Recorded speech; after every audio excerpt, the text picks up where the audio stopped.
Tell us your breastfeeding history. 4 words, no context, no explanation. Just a clipboard and a man in uniform staring at her chest. August 1945. Okinawa, a makeshift POW processing center that smells like canvas, diesel, and fear. The war ended 3 days ago, but Yuki doesn't feel like it's over. She feels like it's just beginning. 27 Japanese women stand in a line outside a medical tent. Yuki is third. She's 28, former Imperial Army nurse. Has a 3-year-old daughter back in Kyoto she hasn't seen in 18 months. Her uniform is torn. Her hands won't stop shaking. The American soldier in front of her is young, maybe 24. Corporal Davis, his name tag says. He's holding a clipboard, a pen, and he's asking questions through a translator, a nervous Nisei kid who looks like he'd rather be anywhere else. Tell us your breastfeeding history. Yuki's throat closes. She was told what happens to women when armies win. The propaganda, the warnings whispered in training camps, the stories from Nanking, from Manila, from every captured city. Watashi tachi wa jibun no karada ga senrihin ni naru to amotta. We thought our bodies were about to become war trophies. But here's the thing that makes it worse. Davis isn't leering. He's not smiling. He's just waiting. Pen hovering over paper. Like this is routine. Like he asks women about their breasts every day.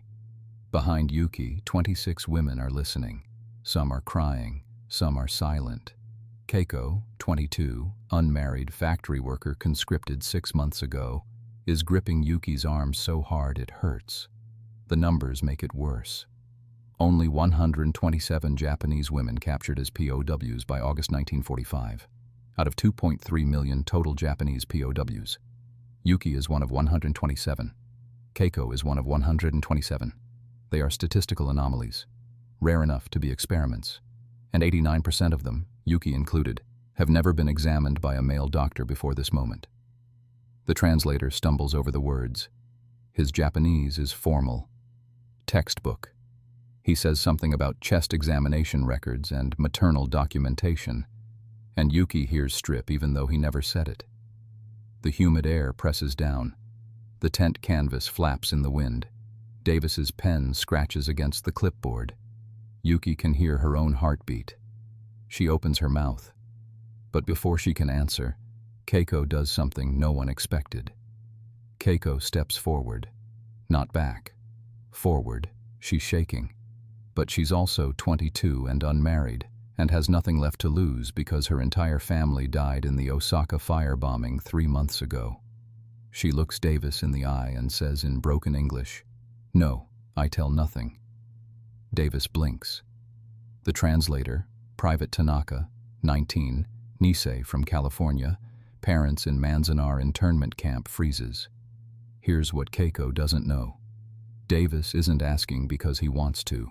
He's asking because U.S. Army medical protocol requires full maternal health screening for all female POWs within 48 hours of capture. It's in the manual. Field Manual, 1940. Page 23.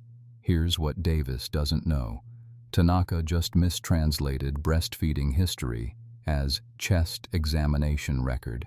So when Keiko hears chest examination record, she thinks Davis is asking her to describe her breasts, for classification, for documentation, for whatever comes next. And that's when the panic spreads. Michiko, 31 widow, lost her husband at Saipan, breastfed 2 children, starts crying. Quietly at first, then louder. Her shoulders shake. She covers her chest with her arms. Yuki watches Davis's face. He looks confused. Not angry, not impatient, just confused. Kare wa watashi tachi no haji o kiroku shita iru. He is recording our shame. But then something strange happens. Davis kneels, slowly, hands visible, clipboard on the ground. He's eye level with Keiko now, and he says something in broken Japanese that makes Tanaka's eyes go wide. Anzen, safe. Byoki, sick. Tasukeru, help. 3 words. Terrible pronunciation. But Keiko hears them. The thing is, Japanese imperial propaganda told these women that American soldiers committed assault in 90% of POW situations. That number was drilled into them, repeated, memorized. But Davis is kneeling, in the mud, uniform getting dirty, and he's holding up his hands like he's the one who's afraid. Why? That question plants itself in Yuki's mind. She doesn't have an answer yet, but it's there. Growing. The wind picks up. The canvas tent snaps. Davis's boots crunch on gravel as he stands. He picks up the clipboard, looks at Tanaka, says something in English that sounds like frustration. Tanaka nods, tries again. This time he uses the word tuberculosis. And that's when Yuki's blood goes cold. Because she knows what tuberculosis is. She's seen it in the field hospitals, in the refugee camps, the coughing, the blood, the way it spreads. Davis sees the terror in their eyes. He does something his manual never taught him. He sets the clipboard down and speaks in broken Japanese. Davis points to his chest, then to his lungs, makes a breathing motion, says tuberculosis, again, slower. Tanaka translates. This time he gets it right. Kekaku, Haibyo, TB. Yuki understands, but understanding doesn't mean believing, because here's what Davis is trying to explain. U.S. Army medical protocol requires TB screening for all POWs. Chest x-rays. Breastfeeding history matters because lactation affects how TB bacteria spread. If a woman has active TB and breastfeeds, her child has a 60% chance of infection. That's medical fact, that's why the question matters. But here's what Yuki hears. They want to x-ray our chests. They want to know about our bodies. They want documentation. Davis tries hand gestures, points to the medical tent, makes an X shape with his fingers, says picture in English. Keiko thinks he's miming restraints. Michiko backs up, 2 steps, then 3. Her breath comes fast, shallow, and then Sergeant Morrison steps out of the tent. He's 34. Supervising officer, father of 4 daughters back in Ohio. He's holding something in his hand, but Yuki can't see what it is yet. The stats make this moment worse. Japanese military never conducted gynecological or maternal health exams for female personnel. Ever. It was considered private shame. Women's bodies were not documented, not protected, not treated. In Japanese POW camps, female prisoners received 0 medical care. The mortality rate was 34%. 1 in 3 died. But U.S. Army Field Manual 1940 required maternal health screening within 48 hours. Required, not optional. Davis doesn't know how to bridge that gap. He's a medic from Iowa.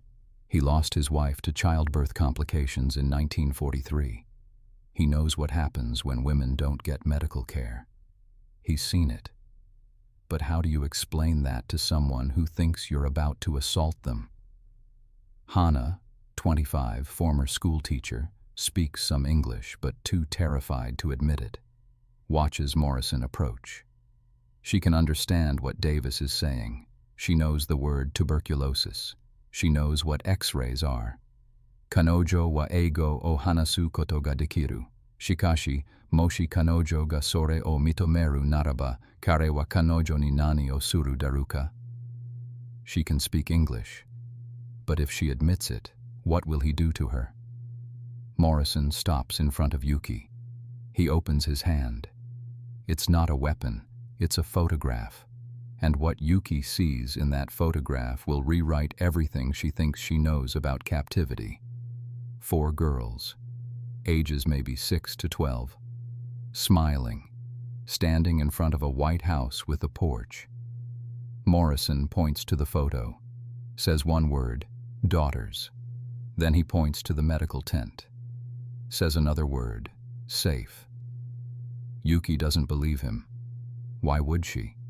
She's been told her entire life that Americans are monsters. that they rape, that they kill, that they take everything. But then she sees something in the photograph that makes her breath catch. The youngest girl, maybe 6 years old, is wearing leg braces. Yuki knows what those braces mean: polio or TB of the bone, something that requires medical care. Ongoing, expensive. The kind of care that Japanese civilians couldn't get during the war. The kind of care that Yuki's own daughter might need someday. Morrison sees her staring. He points to the youngest girl. His voice cracks when he speaks. Tuberculosis, died 1943. Tanaka translates, slowly, carefully. Kekaku, Shibo, 1943 anen. Tuberculosis, died 1943. Morrison's hands are shaking. He's not threatening them. He's showing them his grief. And that's when the numbers start to make sense. Morrison volunteered for POW Medical Corps after his daughter died. That's why he's here. That's why he cares about TB screening. Because he knows what happens when you don't catch it early. U.S. POW camps had female nurses on staff for all female prisoner examinations. It was required by a 1944 directive. No male doctors for intimate exams. Ever. But Japanese propaganda never mentioned that. Never told them about female medical staff. Never explained protocols. Yuki's throat burns. She's trying not to cry, trying not to believe, because believing means everything she was told was a lie. Kanojo no musume wa watashi no musume tu onaji nenrei data. His daughter was the same age as mine. Morrison puts the photo back in his pocket. He looks at Davis, nods. Then he walks back to the tent and returns with someone else. A woman, American, white uniform, Red Cross armband. And she's holding a clipboard identical to Davis's. Yuki's hands won't stop shaking. She makes a decision that will either save her or destroy her. She steps forward, looks at Morrison, then at Davis, then at the woman in the white uniform. And in broken English, she says 4 words that will change everything. I speak English. Small. The lie she's been hiding for 18 months. The English lessons she took before the war. The American missionary who taught her. The secret she kept because speaking the enemy's language meant death, comes out. And now there's no going back. Silence. For 3 seconds. Then chaos. Keiko grabs Yuki's arm. Hard. Nani o shite-iru no? What are you doing? Michiko backs away. Uragirimono. Traitor. The other women stare, some in shock, some in horror, because admitting you speak English means one of 2 things, collaboration or death. But Yuki doesn't look at them. She looks at Davis. Tuberculosis, she says. Slowly, testing the word. You check X-ray? Davis's face changes. Relief. He nods. Fast. Yes, TB screening. Required. For everyone. He points to the clipboard. To the question about breastfeeding history. Tries to explain. Breastfeeding. If you have TB, baby gets sick. We need to know. To help. Yuki translates. Word by word. Her Japanese is formal. Medical. She uses terms she learned in nursing school. Kekaku kensa. Moshi nyuji ni junyu shiteite. Kekaku ga atara akachan mo kansen suru. Karera wa sore o fusegu tame ni shiritai. TB screening. If you breastfeed and have TB, the baby gets infected. They want to know to prevent it. The women don't believe her. Keiko's voice cracks. Karera wa anata ni sore o iwasete iru. They're making you say that. Yuki reaches into her torn uniform pocket, pulls out a folded paper, her Japanese Army medical card. She opens it, shows them. There's a section for injuries, a section for vaccinations, a section for blood type, but there's no section for maternal health, no section for breastfeeding history, no section for gynecological exams, blank, empty. Like their bodies didn't matter. The numbers hit harder now. Japanese Imperial Army medical records for women, zero maternal health documentation. It was considered private shame, not military relevant. U.S. Army required breastfeeding history because lactation affects TB bacterial spread. Medical fact, known in America since 1920s, unknown in Japan. 67% of Japanese female POWs initially refused medical screening because of mistranslation, because of fear, because of lies. Watashi tachi wa jibun no kuni ga watashi tachi o mamoranakatta koto o shitte imashita. Shikashi teki ga watashi tachi o mamoru toyu koto wa sore wa uso ni chigai nai. We knew our country didn't protect us, but the idea that the enemy would, that had to be a lie. Yuki folds the card, puts it back, looks at the women. I don't know if they're telling the truth, she says. But I know our own army never asked, never cared, never documented. The medical tent flap opens. The woman in the white uniform steps out. She's holding something, a stethoscope. And when she speaks, every woman in that line freezes, because she's speaking perfect Japanese. Watashi no namae wa Chen desu. Watashi wa kangoshi desu. Anata o kensa shimasu. My name is Chen. I am a nurse. I will examine you. Lieutenant Sarah Chen, 29 years old, Chinese American, grew up in San Francisco, Japantown. Speaks fluent Japanese because her parents owned a restaurant next to a Japanese grocery store and she played with the owner's daughters every day after school. Her Japanese is perfect. Not textbook, not formal, casual, natural. The kind of Japanese you speak with friends. And that breaks something in Yuki, because for 18 months, she's heard Japanese spoken by enemies who learned it from books, from translators who stumble, from propaganda broadcasts that sound robotic. But Chen sounds like home. Chen steps closer. She's short, maybe 5 feet tall. She's holding a stethoscope and a clipboard and she's smiling. Not a fake smile, a real one. Watashi wa anata no karada ni furenai kagiri. Anata no doinashi ni wa nani mo shimasen. I will not touch your body without your permission. She says it again, slower, looking each woman in the eye. Doi, permission. Anata ga iie to itara, watashi wa teishi shimasu. Permission. If you say no, I stop. Keiko is crying now, quiet, tears running down her face, because no one has asked her permission for anything in 2 years. Chen explains the process. Step by step. TB screening. Chest x-ray. Takes 2 minutes. You stand. Machine takes picture. No touching. No undressing. You keep your clothes on. Then, if the x-ray shows something, a follow-up exam. But only by female nurses. Only with permission. Always explained first. The stats make it real. U.S. POW camps treated 12,400 cases of TB among Japanese POWs between 1945 and 1946. Survival rate, 94%. In Japanese military, TB was considered a weakness. Soldiers hid symptoms. Officers ignored it. Mortality rate, 78%. Breastfeeding women with untreated TB had a 60% chance of infecting their children. That's why the question mattered. Chen opens the tent flap. Shows them the x-ray machine. It's huge. Metal. Intimidating. But she walks them through it. Shows them how it works. Lets them see the film. Explains the shadows. 3 women agree to screening.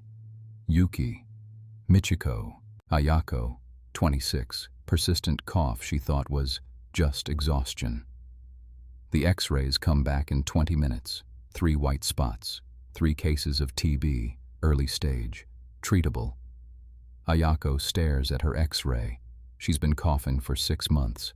She thought it was nothing, thought it would go away. Chen's voice is gentle. Chirio dekimasu, anata wa shinu koto wa arimasen. It can be treated. You will not die. Yuki asks the question everyone is thinking. Why are you saving us? Chen's answer will haunt them for decades. Chen doesn't answer right away. She sets down the X-ray, looks at Yuki, then at Keiko, then at all 27 women standing in that line. Anata tachi wa ie ni keru kara desu. Because you're going home. She pauses. Lets that sink in. Soshite, anata tachi ga ie ni kaeru toki, sodateru kodomo tachi ga imasu. Watashi tachi wa anata tachi o watashi tachi no tame ni sukutte iru no de wa arimasen.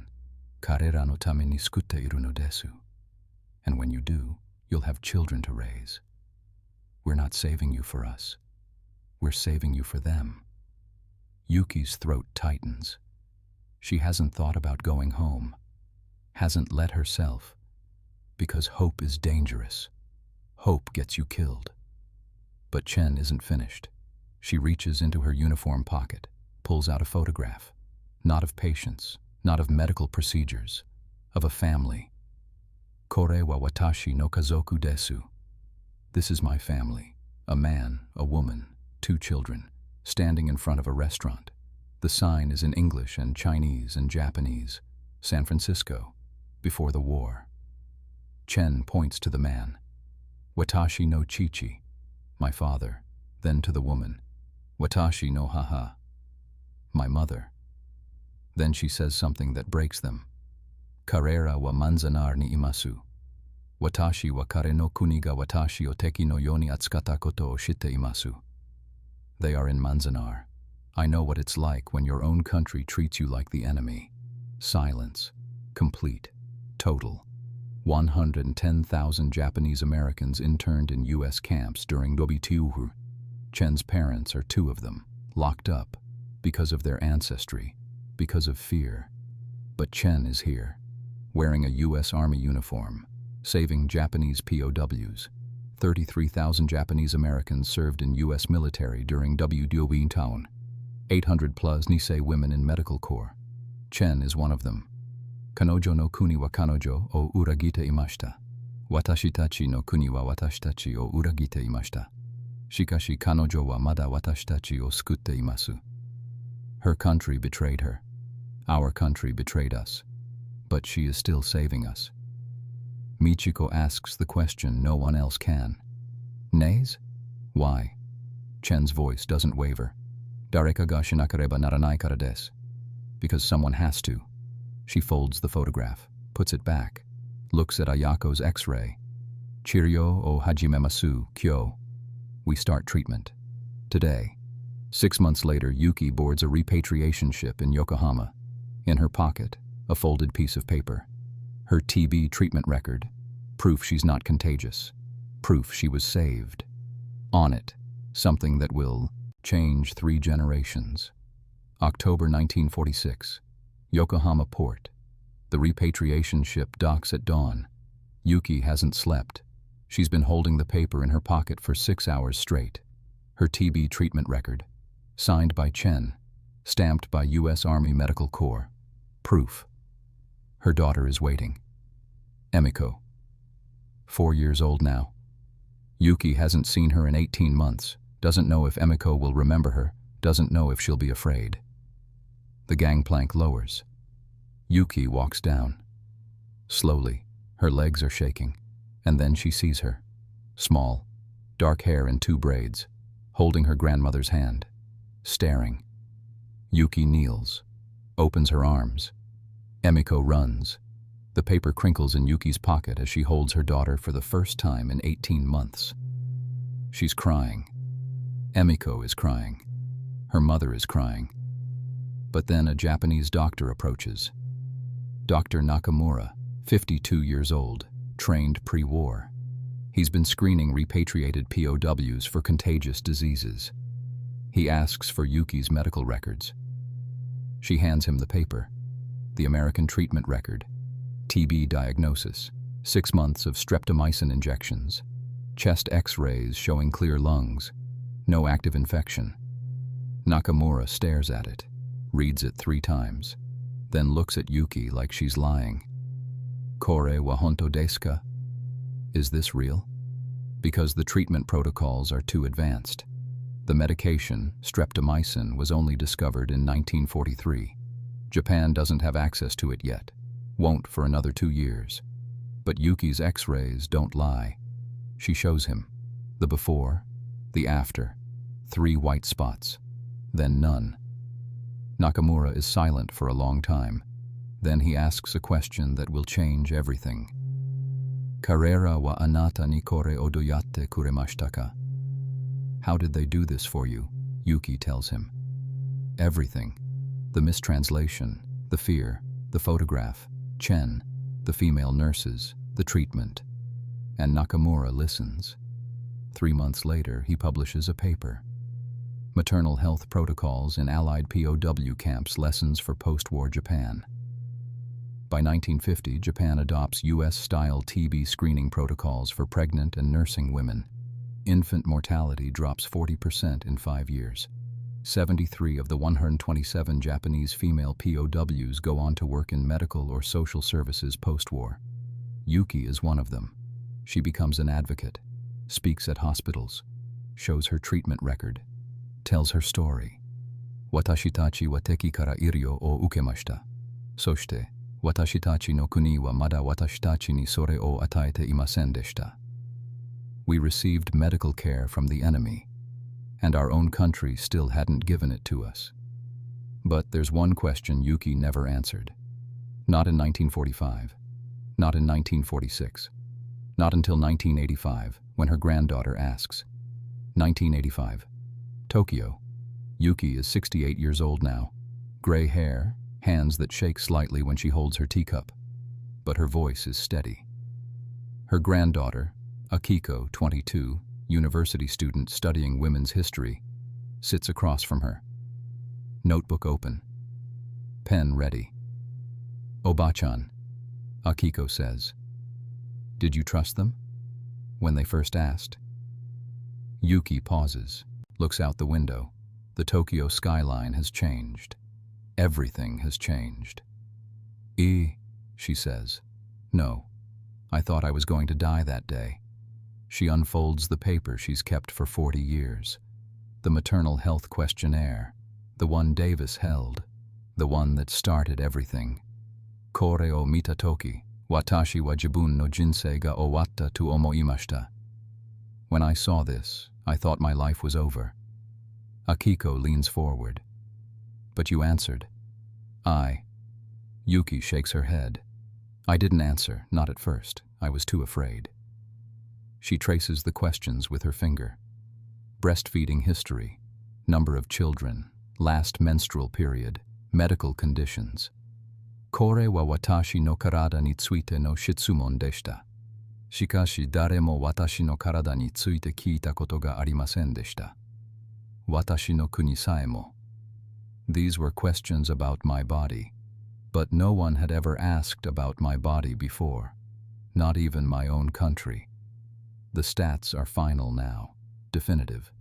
Yuki's testimony becomes part of Japanese National Diet Library archives in 1987.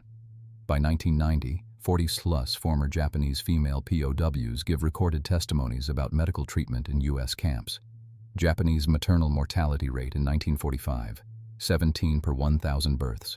In 1990, after adopting U.S. protocols, 0.6 per 1,000 births. Yuki's daughter, Emiko, never got TB. Neither did Akiko. 3 generations. Saved by a question. Watashi tachi wa uso o shinjiru yo ni kunren saremashita. Shinjitsu wa, sore wa watashi tachi no teki kara kita toki, motto muzukashikatta. We were trained to believe lies. The truth was harder when it came from our enemy. Akiko's pen scratches against paper. She's writing everything, every word. What did you learn, Oba-chan? Yuki folds the questionnaire, carefully. The creases are worn, 40 years of folding and unfolding. Fear isn't always wrong, she says, but sometimes the truth is stranger than the lie. She looks at Akiko, at her granddaughter, who will never know what it's like to be afraid of a medical question. Tell us your breastfeeding history. 4 words. In 1945, they sounded like a violation. In 1985, Yuki understands. They were a question that saved lives. Not just hers, her daughter's, her granddaughters, 3 generations. In war, the most dangerous weapon isn't a gun, it's a lie. And the most radical act of resistance? Accepting the truth, even when it comes from the enemy. Quick question, comment below. If you were in Yuki's position, would you have trusted the explanation? What would you have done?